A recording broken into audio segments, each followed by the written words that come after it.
So, hello, it's been a while. I've come with a Speedpaint, but first I want to talk about what I plan for this channel. I plan to do speed paints, recordings of my process of drawing, and probably rambles of my OCS, interests, and hyperfixation. Welcome, smile. This was a color palette with a friend. This was the odd color palette. The whole time I could feel the emotions I was putting into my lines for Dreadwing. I had two thoughts of the context/possible story behind this piece. 1. Grief. The show didn't go too much into the twins of the stories, but it was mentioned he could feel his spark come along then shortly die out. He never saw him, and deeply misses the times they spent on Cybertron. When Starscream had risen him from the dead, he could still feel the ache in his spark, and often led him to conflicts within himself. The night and day symbolizing his grief, frustration with revenge, and reasoning to continue his servitude to Megatron and regulate himself like usual, which treats him horrible in the show. He would often take up meditation, feeling it was a sort of divinity that would calm his raging complex mix of emotions, but he had so many deep regrets and impossible wishes, that it was difficult to focus and not get overrun by the night and not see or feel the light.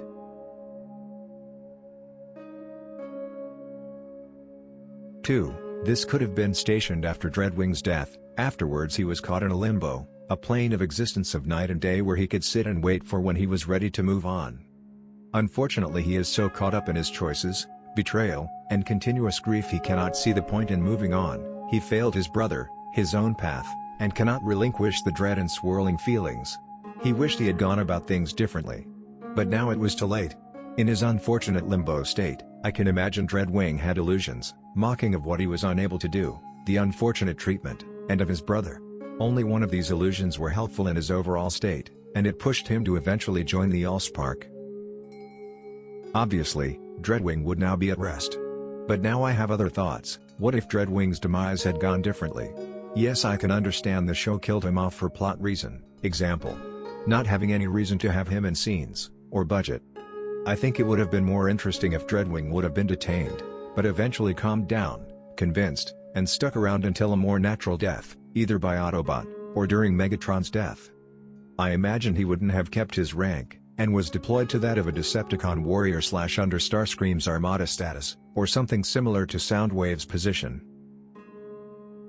Or I feel he would have broken off from the cons and gone rogue, instead of killing him off. After his acts against Megatron's second-in-command, he deemed it necessary to dump him somewhere, but soon regretted that after the Forge was revealed to be given away by him. In a situation of desperation and near energon depletion, I believe he would have reached out possible to the Autobots, and because of Megatron's actions, treatment, and bad attitude, he joined them out of spite during things they could have gone differently with his death.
Anyway, here's the finished product. I hope you enjoyed.